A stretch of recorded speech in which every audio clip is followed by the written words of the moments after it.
آج کی اس معلوماتی پیشکش میں ہم تاریخ کے ایک انتہائی تاریک اور تکلیف دہ باب کے بارے میں جانیں گے۔ ہم بدنام زمانہ سیلولر جیل کے اندر موجود نفسیاتی اور جسمانی دہشت کے اس پورے نظام کا تجزیہ کریں گے تاکہ اسے بہتر طور پر سمجھا جا سکے۔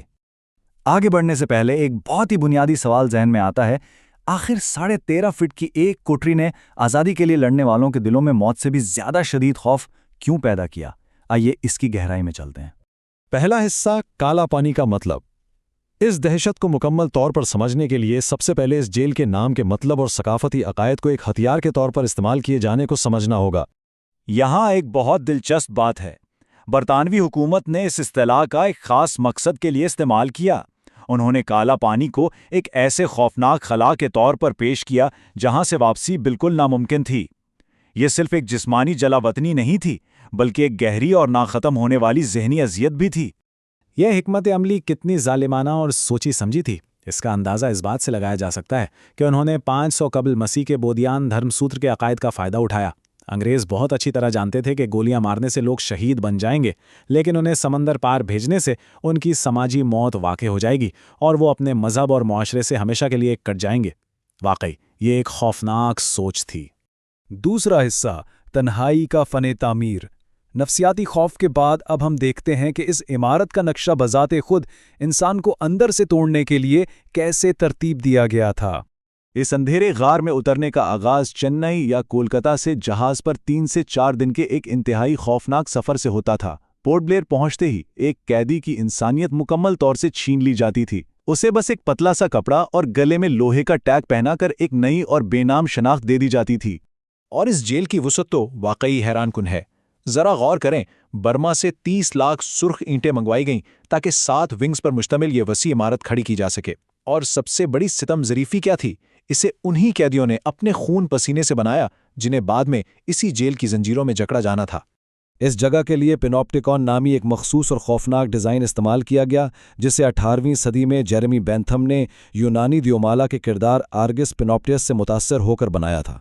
اس کا سیدھا سا مطلب یہ تھا کہ درمیان میں موجود ایک واچ ٹاور سے تمام 7 ونگز پر نظر رکھی جا سکتی تھی۔ اس چیز نے قیدیوں کو ہر وقت اس خوف میں مبتلا رکھا کہ انہیں مسلسل دیکھا جا رہا ہے۔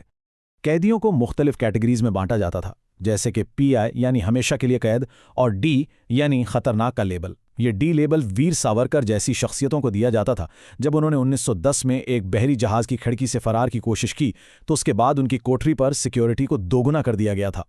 تیسرا حصہ، روز مرہ کی اذیتیں۔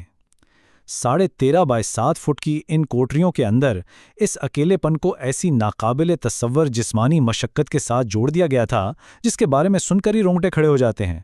ڈیوڈ بیری جیسے برطانوی افسران نے وہاں ایک مطلق العنان حکومت قائم کر رکھی تھی۔ مار پیٹ اور نگرانی کا یہ روزمرہ کا گندا کام عموماً جمینداروں کے ذمے ہوتا تھا۔ اب یہ جمیندار کون تھے؟ یہ دراصل وہ قیدی ہوتے تھے جو انتظامیہ کی خوشامد کے لیے اپنے ہی ساتھیوں پر تشدد کرنے میں ایک عجیب سا وحشیانہ مزہ لیتے تھے۔ یہاں ایک اور چونکا دینے والا ہندسہ ہے، 14 لیٹر یا تقریباً 30 پاؤنڈ۔ یہ وہ تیل کی مقدار تھی جو ہر ایک قیدی کو روزانہ کولو پر نکالنے پر مجبور کیا جاتا تھا۔ انسانوں کو بیلوں کی طرح اس بھاری چکی میں لگاتار 11 سے 12 گھنٹے تک جوتا جاتا تھا۔ یہ سوچنا بھی تکلیف دہ ہے کہ بنا رکے کیسی سخت مشقت کروائی جاتی تھی۔ تاریخی یادداشتوں میں یہ سب تفصیل سے درج ہے۔ ویر ساورکر نے اپنی کتاب میرا آجیون کاراواس میں لکھا ہے کہ ناریل چھیلنے جیسا بظاہر سادہ سا کام دراصل قیدیوں کے ہاتھوں کو تباہ کرنے کے لیے دیا جاتا تھا۔ سخت چھلکے چھیلتے چھیلتے ہاتھوں کی کھال ادھڑ جاتی تھی اور مسلسل خون بہنے لگتا تھا۔ صرف جسمانی مشقت ہی نہیں، انسانی وقار کا اس حد تک پامال ہونا واقعی حیران کن ہے۔ قیدیوں کو شام 6 بجے سے صبح 6 بجے تک گندگی سے بھرے مٹکوں کے ساتھ مقفل کر دیا جاتا تھا۔ واش روم جانے کی کوئی اجازت نہیں تھی، اور کھانے کے نام پر کیڑوں سے بھرا پانی اور دلیا دیا جاتا تھا۔ یہ سب کچھ کسی بھی انسان کے حوصلے کو پوری طرح کچلنے کے لیے ڈیزائن کیا گیا تھا۔ چوتھا حصہ، مزاحمت اور بھوک ہڑتال۔ اس انتہائی تذلیل اور ظلم کے باوجود یہ بات حیران کر دینے والی ہے کہ انسانی جذبے نے ان تاریک دیواروں کے اندر بھی بغاوت کے راستے ڈھونڈ نکالے۔ یہاں ایک دلچسپ حقیقت دیکھیں، قیدیوں کو پورے سال میں صرف ایک خط اپنے گھر بھیجنے کی اجازت تھی اور اسے بھی سخت سینسرشپ سے گزارا جاتا تھا۔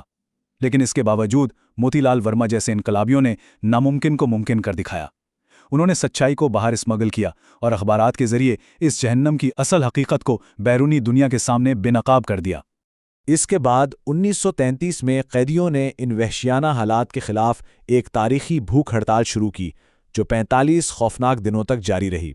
برطانوی انتظامیہ شدید خوف میں مبتلا ہو گئی کہ اگر یہ لوگ مر گئے تو پورے ملک میں ایک بہت بڑی بغاوت کھڑی ہو سکتی ہے، لہٰذا انہوں نے اسے روکنے کے لیے ایک انتہائی خطرناک قدم اٹھایا۔